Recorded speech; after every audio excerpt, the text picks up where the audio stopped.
last video until, well, until I do another one, I guess. But this one, now that we've done conditioning, and I kind of mentioned a lot in that last video about independence. Independence means one event occurring doesn't affect the probability of the other event occurring. I mean, making it more or less likely. So, I mean, the nicest way to say it, I think, is, I mean, mathematically, probability A given B is still probability of A. In other words, B occurred, but it had no effect on the probability of A. Or vice versa, you could show probability B given A is still B. Or if you have that nice independence, then probability A given B is just their product, because otherwise, if we use the backwards of the conditioning rule above, I guess I should go to the other page and show you this. See how we defined probability A given B. If you just cross multiplied, you'd see the probability of A and B, which is up here, is just the product of, I'm going to cross multiply the probability of A given B times the probability of B. But if I have independence, then probability A given B is just probability of A, and so I would have this nice definition, probability of A times probability of B. So it boils down to, if you have independence, you don't have to worry about conditioning on events, you can just simply multiply them. So here's the first example I have. If I'm standing in the room and I toss a marker at the trash can, I have an 80% chance of hitting it, and Sarah's a bit further back than me. She has a 70% chance.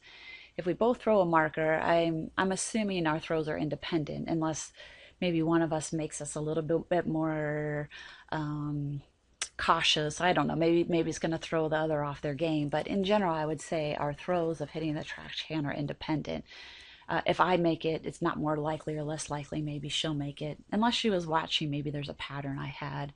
So the question is, what's the probability at least one of us will hit the target, hit the trash can with the marker? So let D represent the probability I hit it, B represent the probability she hits it. Probability one of us hits it is the probability I hit it or she hit it minus the intersection. That's the theorem, or the addition theorem, for two events. This is the probability I hit, this is the probability she hits, minus the probability we both hit. And because I have independence, I can multiply these two probabilities separately and get the answer. I caution that you don't break this up into the probability of the product of these two unless you do have independence. So just a little review now that we've done this whole big probability lecture. The difference between a parameter and a statistic. A parameter is a numeric value that goes with the population, and a statistic is a numeric value that goes with the sample. So this would be something like mu, population mean, or x bar, sample mean. They're still means, but one is for the population, one is for the sample. Are complementary events independent? Are they mutually exclusive? Well, complementary events, so here is, we'll just do like this. Here is A, and outside of here is A complement. They're definitely mutually exclusive. Are they independent? No way. So probability A given A complement is actually 0, right? Because if A complement has occurred, A is not going to occur. So complementary events are in fact dependent.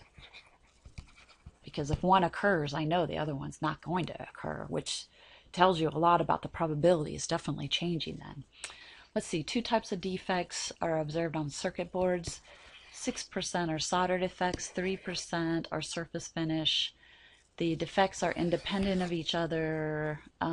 We randomly select a circuit board. At least one type of defect is found, at least one type.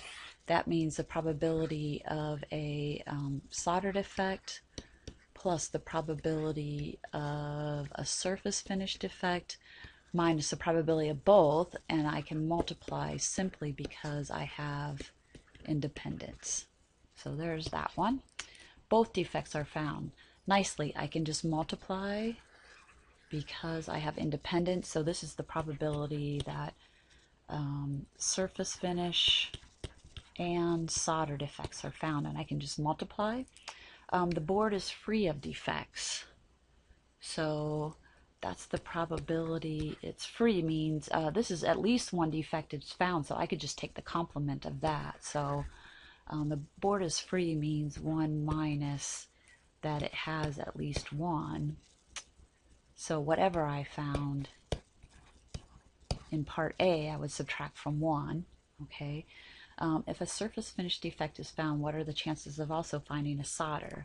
So probability of solder given surface finish. Actually, we said I have independence, so I know even if I calculate it seriously by the rules, that this is going to be probability of solder, which is 0.06. So that's everything. That's a lot of probability in one day. The next page is just a wrap up of just a couple quick pointers about mutually exclusive and independence, but again, just overview of everything we just did, but maybe all in one page. So I hope this was helpful, and tomorrow we'll just do problems, and I think that will help you to determine if you felt comfortable about these rules or not. So I hope you enjoyed the videos, and we can talk in class about if this is a good way to do things, or if you just prefer the in-class lecture. We could always do a little of both. Let me stop this thing.